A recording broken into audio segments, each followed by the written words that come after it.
verdade, eu sempre fui uma criança muito curiosa, né? Todo cientista ele tem aquela base de saber como as coisas funcionam ou de onde elas surgem. Então, os meus pais contam que desde pequena eu sempre me interessei por isso. Mas é até um pouco clichê eu falar que foi o mundo de Bikman, né? Então, eu assisti o mundo de Bikman e aquilo me fazia me interessar pela ciência como um todo. Não só ciência astronômica, como biologia, como todo mundo da minha geração sabe o que foi o mundo de Bikman, né? E mais tarde, lendo revista super interessante.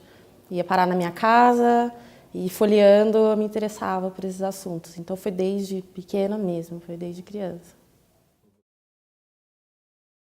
Eu fiz física aqui no Instituto de Física da USP, eu fiz licenciatura.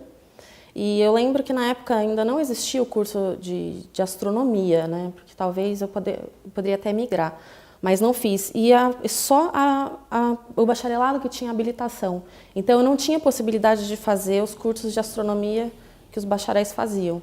Então eu fazia as optativas, que eles chamam de optativas, que são aquelas disciplinas que você complementa o seu currículo. Então já no primeiro ano eu fiz uma disciplina optativa de conceitos de astronomia para licenciatura com o professor Roberto Bosco. E foi aquilo que abriu a minha cabeça, assim, de falar, eu estou no lugar certo e vou continuar seguindo. Então, todo semestre eu tentava fazer uma disciplina de astronomia aqui no IAG.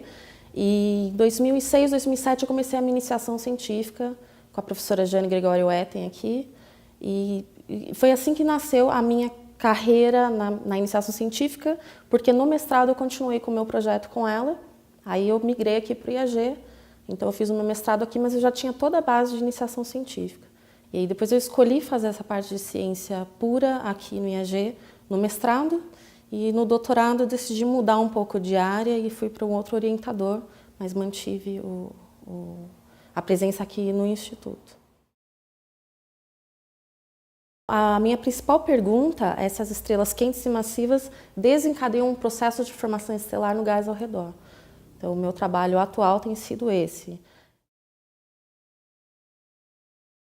Porque a gente sabe que as estrelas se formam em lugares de instabilidade gravitacional, mas a gente também está vendo as estrelas se formando pela interação da radiação com o meio. Então, eu estudo mais o meio interestelar, que são esses berçários estelares, observo as estrelas bebês ali e tento entender como é que a radiação dessas estrelas está, se ela está ajudando ou se ela está atrapalhando o processo de novas estrelas. Então, como que estrelas ajudam a formar novas estrelas? Essa é a pergunta. Desenvolver conhecimento é sempre muito útil para a sociedade como um todo, né? A gente, como civilização, a gente produz conhecimento. E eu percebo, o que eu busco na minha pesquisa é fazer alguma coisa diferente no momento. Então, para ser bem sincera, não existem muitos radioastrônomos no Brasil. Então, eu quis insistir nisso no meu doutorado. Mas o conhecimento científico, ele inspira também, né? Então, é muito legal quando você vê na TV que os cientistas descobriram as ondas gravitacionais, cientistas descobriram o primo da Terra, e é o que a gente faz aqui. A gente gera conhecimento, não tem outra questão. Eu acredito que o professor Bosco, ele foi uma pessoa crucial na minha decisão de carreira, porque as pessoas sempre viraram para mim e falaram assim, tá, o médico salva vidas, o engenheiro constrói um prédio, você? O que você faz de bom para a sociedade? Né? Então, eu perguntava isso para o Roberto Bosco, eu falava, como que eu respondo, né?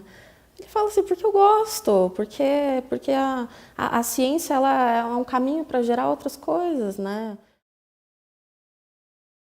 É difícil para a sociedade hoje em dia, que é tão imediatista, pensar que gerar conhecimento também gera qualidade de vida. Né? Pensar que o cientista não é aquele maluco descabelado que fica trancado no laboratório. Né?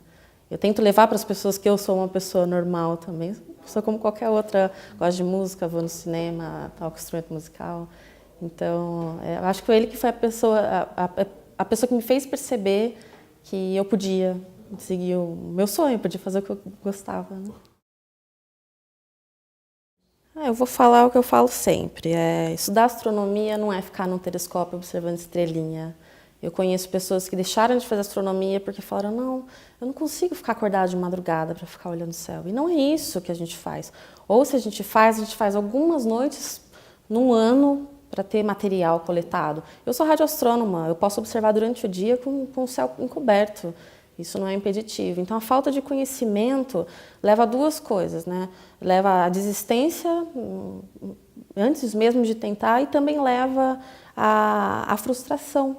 Porque muitas pessoas entram no curso de astronomia achando que vão olhar a estrelinha no telescópio e tem um monte de conta de matemática.